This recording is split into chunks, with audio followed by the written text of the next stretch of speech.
Meus irmãos, a graça e a paz do Senhor Jesus. Eu sou o pastor William Alves, coordenador do curso teológico Bacharel em Teologia, aqui no Polo Oficial da Faculdade Faitel, aqui na comunidade metodista de Brodowski. O curso do Bacharel em Teologia, composto por 12 módulos, durante 3 anos e meio, tem sido bênção na vida de muita gente. E aderimos esse curso com a intenção de disponibilizar ao aluno um tempo apropriado para que o aluno possa estudar conforme o seu tempo, conforme a sua disponibilidade. A cada 3 meses nós temos um encontro trimestral e nesse encontro é ministrado ao aluno as aulas da faculdade, é ministrado ao aluno as provas, é ministrado também ao aluno alguns trabalhos. Tudo isso para que o aluno possa evoluir e a cada dia mais aprender. O nosso curso do Bacharel em Teologia, ele é reconhecido pelo MEC, todos os diplomas da Faculdade Faitel são chancelados pela USP, uma baita de uma faculdade, a qual Deus nos deu o privilégio de poder trazer essa faculdade para Brodowski. Um projeto que está começando, projeto que está no início, mas tem sido o canal de Deus para abençoar muita gente. Nossa inauguração, a inauguração das aulas, será dia 14 e 15, dia 16 de junho agora. Nossa primeira trimestral, temos aí muitos alunos já matriculados, graças a Deus, empolgados, animados para aprender mais da palavra de Deus. Se você tem alguma dúvida, entre em contato conosco, 3664-4410, na secretaria da Faculdade Faitel, aqui na comunidade metodista, tá certo? Eu aguardo por você, em nome de Jesus. Nos procure, venha estudar conosco, venha fazer parte desse projeto, a qual Deus colocou no nosso coração. Amém? Que Deus abençoe você poderosamente. E também, hoje nós vamos falar um pouco sobre razão, dando continuidade ao nosso curso, página 17 do texto do tema Introdução ao Curso de Teologia. Página de número 17. Você que está estudando em casa, você que está vindo no polo, Deus tem muito para você. Eu tenho certeza que a palavra, ela vai gerar luz na tua vida, vai gerar luz na tua história. E eu quero profetizar sobre a tua vida. Não desista, não pare. Eu sei que às vezes as batalhas, elas querem tirar o foco dos nossos sonhos. Você vai muito mais longe do que pensa. Amém? Fique com essa palavra. Deus te deu asas de águia. Deus te deu asas para voar alto. Você foi chamado para voar alto. Vamos lá. A teologia em si, ela tem a sua estrutura. Estamos falando um pouco sobre 3 pontos que dá base para a teologia, estudando a tradição, a razão e a experiência. Falamos um pouco da tradição na aula passada, vamos falar um pouco aqui da razão e depois vamos para a experiência. Razão. A teologia natural e sua abertura à autonomia da razão. E o papel da razão na teologia reformada, em Odge e Bavinck, a razão surge no cenário moderno, com um papel proeminente através do pensamento de René Descartes. No entanto, ela já possui seu papel bem delineado, desde a Idade Média, com a teologia filosófica de Tomás de Aquino, que defende 2 proposições contraditórias, até mesmo encontradas em áreas diferentes como ciência e teologia. Não podem ser ambas consideradas verdadeiras ao mesmo tempo e no mesmo sentido. Sua divisão característica entre natureza e fé explica sua insistência na existência de diferentes tipos de conhecimento. Ele defendia um conhecimento natural que a filosofia poderia alcançar e um conhecimento sobrenatural onde a teologia teria seu campo de ação. Nós vemos aqui o pensamento de Tomás de Aquino a respeito da razão. Dizem que a Bíblia, a fé e a razão, elas não batem. Fé é fé. Fé é o firme fundamento das coisas que eu não vejo, a certeza daquilo que eu espero. E a razão é a razão. Só que não há como defender uma teologia, se a teologia está embasada dentro da Bíblia, não há como defender essa teologia se a nossa base, ela diz que a nossa fé, ela é racional. Não é uma fé emocional, não é uma fé mística, não é uma fé que sai fora do nosso sentido, é uma fé racional, como diz a Bíblia Sagrada. Então não há como você, eu, nós, venhamos a dizer que a teologia não existe razão. Precisa ter a base da razão. Pastor, a teologia e a ciência não combinam, ciência e fé não combinam. Podem até ter um atrito entre si. Mas a teologia em si é provada pela ciência. A ciência prova acontecimentos bíblicos. A ciência prova que alguém criou os céus e a terra. A ciência prova que só um ser superior, divino, poderia sustentar todas as coisas na palma da sua mão, como é o nosso Deus que sustenta.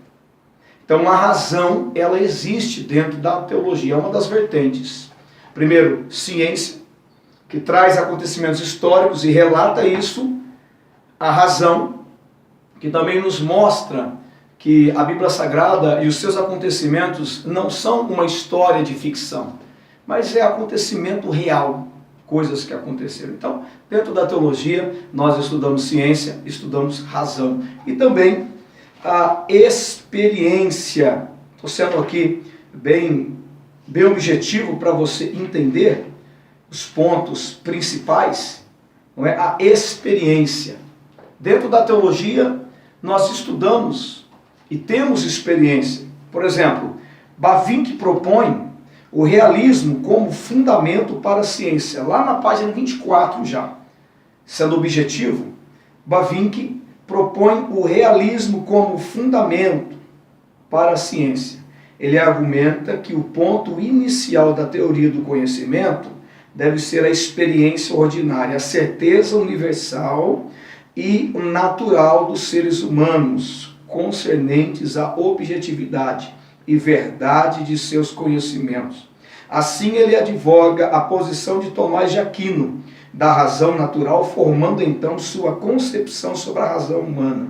O autor tenta sintetizar o pensamento platônico, aristotélico de Tomás de Aquino e sua própria concepção da razão humana ligada a Deus autoconsciente. Bavinck, portanto, não faz distinção entre a razão do não cristão e do cristão, dando espaço para uma concepção de terreno neutro. Tanto Rödge quanto Bavinck são gigantes na teologia, dois teólogos, não é? Dois pensadores da linha teológica. E reconhecemos seu valor e suas contribuições riquíssimas no pensamento teológico. Apesar de algumas questões poderem ser pontuadas, isso não mitiga a grandiosidade deles. Pelo contrário, convida-nos a estudá-los ainda mais. Esperamos que mais pessoas se lancem em conhecer o pensamento reformado, nas perspectivas que as experiências não tenham um caminho das incertezas, pois o pensamento do passado não coaduna com a verdade do presente. Está aí. Teologia e as suas vertentes. Experiência, ciência, razão e experiência. Esses três fatores estão acoplados dentro da teologia no seu todo. Pastor, vou estudar teologia. O que é teologia? Teologia é a junção de duas palavras gregas, theos e logia, que quer dizer estuda a respeito de Deus, estuda a respeito da natureza de Deus. E a natureza de Deus, não há como estudar a respeito das coisas de Deus se eu não aplicar esses três fatores. Ciência. A ciência prova coisas de Deus, prova. Ainda que negam, eles provam. Criação dos céus, da terra. A organização do seu corpo. Como que um coração se mantém batendo durante 70, 80 anos, aí, o prazo máximo, né, que o ser humano vive hoje. Tudo na sua órbita, cada órgão distribuindo aí de uma forma perfeita, sincronizada, perfeição. Tudo no seu devido lugar, na sua devida ordem. A Terra se movimentando, a Terra na sua órbita, a velocidade de de giro, tudo dentro dos padrões. Você já pensou se a Terra hoje parasse de girar, o que aconteceria? Se a Terra parasse de girar hoje, o que aconteceria? Nessa mega velocidade que a Terra gira, quilômetros e quilômetros por segundo, se ela parasse de uma vez, era como se você batesse o seu carro, ou melhor dizendo, você a uma velocidade de 220 km por hora, você freasse de uma vez, o que aconteceria? Você automaticamente seria lançado fora do carro, para bem longe. Assim seria se a Terra parasse subitamente. Quem governa tudo isso? Quem controla milimetricamente tudo isso? Amor de Deus. Então, por mais que a ciência luta, a ciência tem que declarar que só o Senhor é Deus. Amém? Na teologia, então, a ciência, ela nos apresenta fatos, fatores, objetos, coisas que comprovam a existência do nosso Deus e que tudo que existe e subsiste foi criado por Ele. Amém? Ciência, razão, falamos da razão. Tem uma razão, tudo tem uma razão, tudo tem um porquê. Não há como eu deixar a razão de lado, a lógica de lado. 1 mais 1 é 2, a lógica. Dentro da teologia nós estudamos a razão. Não é uma fantasia. Uma coisa puxando a outra. Não é uma fantasia em si, mas é real. A presença de Deus não é uma fantasia. A presença de Deus é real. O Espírito Santo não é um ser fictício, mas é uma pessoa. É uma pessoa que tem sentimentos. É uma pessoa que podemos sentir porque Ele mora em nós. 1 aos Coríntios 3,16 vai dizer que nós somos casa, templo e morada do Espírito Santo de Deus. Nós somos casa de Deus. Somos morada de Deus. Ciência, razão e agora a experiência. Né? Bavinck, um grande teólogo aqui, mas Rodde, né? Dois grandes pensadores aí, que durante o seu tempo, durante a sua era, né? Durante a sua época, deixou bem claro, se existe experiência dentro da teologia, tem que ter razão. Como eu vou ter uma experiência com Deus se Deus não existe? Como que eu sou curado de uma enfermidade pela minha fé? Fé não se discute. Se o emanador da fé, aquele que é o criador de todas as coisas, que deixou esse fator, que a Bíblia diz que fé é dom de Deus, que deixou esse fator sobre a minha vida, que quando eu exerço esse fator, um milagre acontece. Se eu tenho essa experiência, tem que ter alguém acima de mim, liberando, como se fosse uma corrente de águas. Se Deus não existe, para que ter fé? O primeiro sentimento de uma pessoa que diz ter fé, automaticamente ela declara que Deus existe. Então não há como ter experiência dentro do estudo de Deus se não houver racionalidade, se não houver razão, se a ciência não comprovar fatos reais. Quem está entendendo? Se não provar fatos reais. Então a experiência é composta de um ser divino com um ser natural. A experiência é composta do Criador com a criatura. A experiência, o que é a experiência? A experiência é o resultado de uma ação entre algo sobrenatural, algo invisível, com aquilo que é visível. A experiência, uma experiência, estamos falando de Deus com o homem, várias experiências ou coisas, mas de Deus com o homem, onde há a união do Espírito de Deus com o Espírito do homem, gerando o quê? Gerando no homem a sua graça, gerando no homem o seu poder, gerando no homem a sua misericórdia, gerando no homem unção, paz. A experiência, a comunhão com o seu Criador, gera uma experiência que é revelada através dele sobre as nossas vidas. Várias experiências com Deus.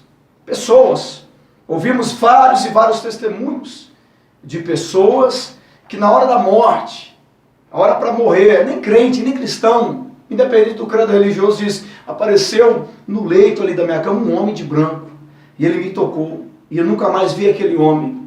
O que era para ser morte se tornou vida. Experiência. Vai saber quem é aquele homem. Não é assim? Cremos que é um anjo de Deus ou o próprio Deus. O próprio Jesus. Não é assim? A experiência é gerada através de um fator divino com um fator humano. Essas duas substâncias, divino com humano, quando se unem, gera a experiência. Então tá aí, ó, né? Eu dei uma adiantada, você leia o livro na sua casa, sobre outras ideias, né? Sobre o assunto ele está se aprofundando. Eu fui mais no ponto-chave para você entender, tá ok? Foi mais no ponto-chave sobre essas três vertentes da teologia. Ciência, fé e razão. Vamos lá, página 25. O motivo da criação. Olha só. A obra da criação de Deus tem uma finalidade, a glória do Criador. Mas essa finalidade não exclui o homem. Pois Deus não é egoísta, já que criou num ato de amor. As criaturas são reflexos do Criador, e nisso consiste sua felicidade. Mas entre as criaturas, aquela que mais revela a Deus é o homem, pois a glória de Deus visa levar o próprio homem à visão celeste através de sua santificação. Aqui Deus criou o mundo para quê? Para que Deus criou os céus e a terra? Só para deixar de enfeite? O Senhor, Ele cria todas as coisas para colocar o homem para desfrutar.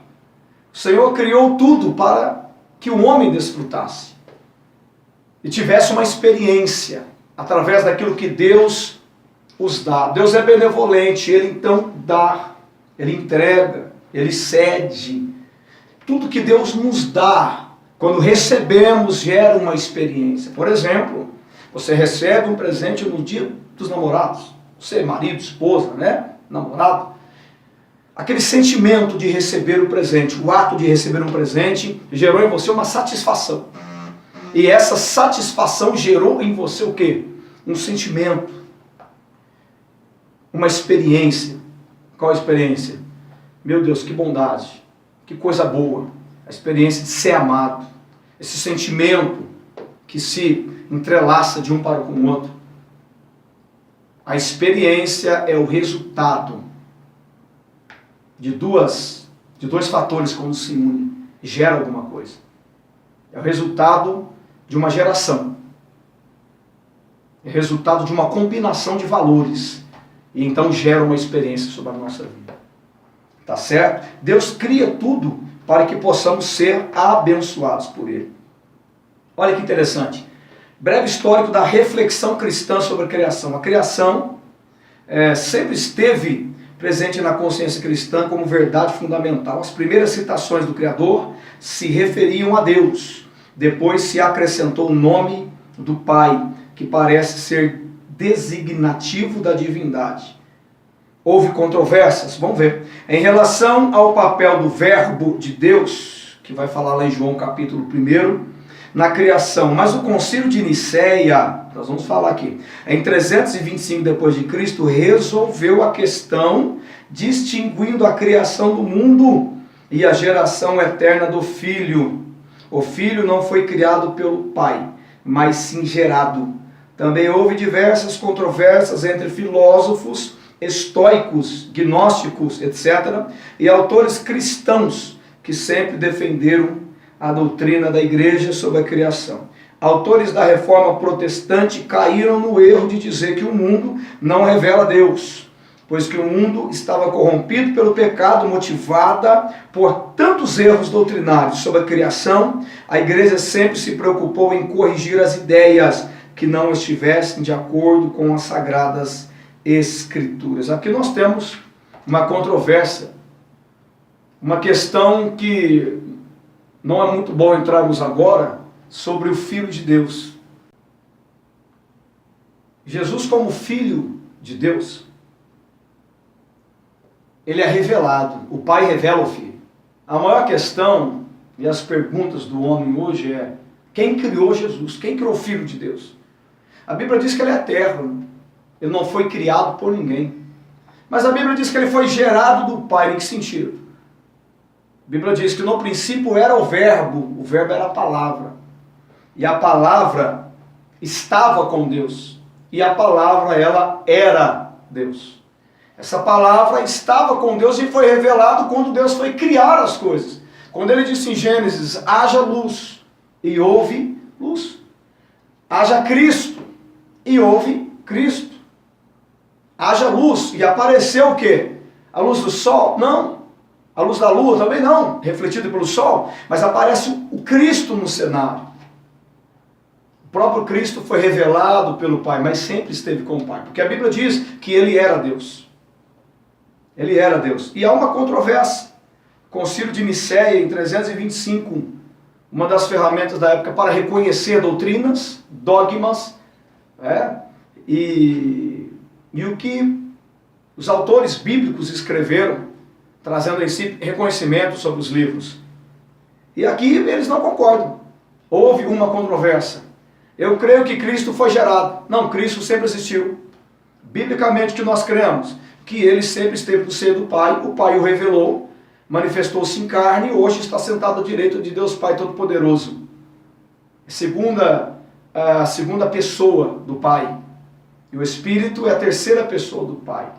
Então Jesus foi revelado, mas sempre esteve ali. A criação e a trindade, mais um ponto para a gente encerrar aqui. Ainda segundo o dogma da criação, no princípio Deus criou o céu e a terra. E esse ato é a obra inseparável de toda a Santíssima Trindade. Na plenitude do tempo, Deus realizou a obra da redenção do mundo pela encarnação e morte de seu Filho único. Ora, tudo que Deus fez, tudo que fez nosso Senhor como Deus, nessa grande obra foi realizado por toda a Santíssima Trindade. E Deus também não cessa de santificar as almas. Olha aqui. Esta obra de santificação é tão grande que toda a Santíssima Trindade dela participa. Na criação, o Pai, o Filho e o Espírito Santo são agentes que produzem o mesmo efeito. O ser criado é reflexo daquele que o criou. Com a razão é difícil de compreender essa situação. Porém, a revelação faz compreender a Sagrada Escritura. Oferece fundamentos para se entender esse tema. Pois é, está aqui. Há um trabalho em conjunto, Pai, Filho e Espírito Santo. Pastor, não entendo, Trindade não entendo, são 3 deuses. É um Deus só, com 3 pessoas, a pessoa do Filho e a pessoa do Espírito, e ambos trabalham em uma só unidade. E a Bíblia diz que ambos é Deus. Foram revelados do próprio Pai. Amém? E os 3 trabalham em unidade, na santificação da igreja, na santificação do homem.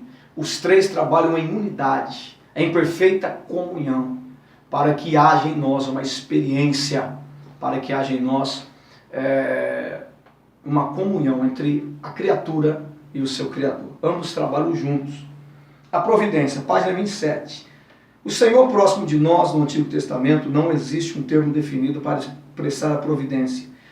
Mas a ideia já é desenvolvida e o povo de Israel percebe essa providência especial, que se manifesta na aliança. Deus cuida de todas as suas criaturas, não fazendo distinção delas.